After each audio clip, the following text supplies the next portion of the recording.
शुरू से ही बता रहे हैं, ठीक है।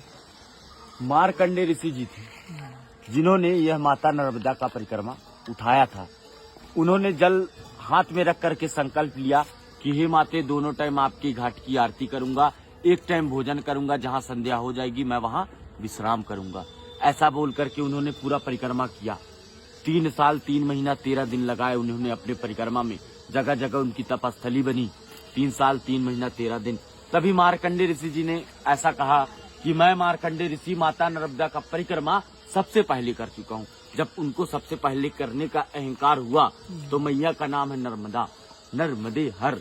नर का मतलब होता है एक मनुष्य, मत का मतलब उसका अहंकार, और हर का मतलब हरने वाली, नर के मद को हरने वाली। मार्कंडेय ऋषि जी का अहंकार टूटा, मार्कंडेय ऋषि जी खंडित हुए। जब उनको ये प्रतीत हुआ कि अब माता नर्मदा का परिक्रमा तो कोई नहीं कर पाएगा, इसके कारण उनको वो दूसरी बार कोशिश किए।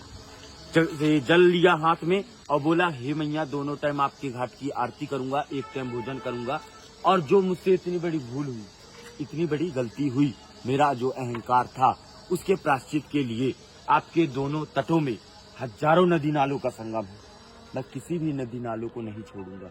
उन्होंने सभी का परिक्रमा किया, किसी नदी नालों को नहीं छोड़ा। 27 वर्ष लगे थे उनकी परिक्रमा में, 27 वर्ष।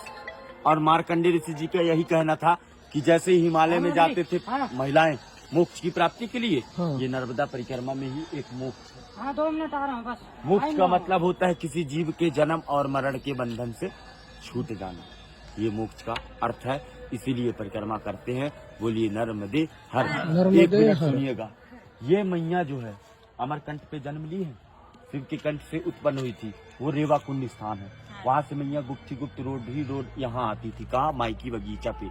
पूरे 12 वर्ष तक बचपना बीता है यहाँ पर। उनकी 5 सखियां थी, जोहिला, गुलबकौली, मालिनी, मलनिया और कपिला। 5 सखियों के साथ बचपना बिताने के बाद मैया का शादी तय हुआ। सोन जी महाराज, दंत कथा के अनुसार से ब्रह्मा जी के मानस पुत्र हैं सोन, और नर्मदा मैया शिव जी की पुत्री। सोन और नर्मदा ये दोनों का लग्न तय हुआ था। 24 किलोमीटर दूर जो माई का मंडप है, वहाँ मैया तैयार हो रही थी, वस्त्र श्रृंगार कर रही थी। तभी मैया ने अपनी सखी जोहिला को कहा कि तुम बाहर देख कर आओ, बारात आया कि नहीं आया। तो जोहिला ने कहा, माती मेरे वस्त्र गंदे हैं, इस वस्त्र में मैं बाहर नहीं जाना चाहती। तभी मैया ने अपने वस्त्र श्रृंगार जोहिला को दे दिया था। जोहिला उस वस्त्र श्रृंगार को पहनकर बाहर चली गई।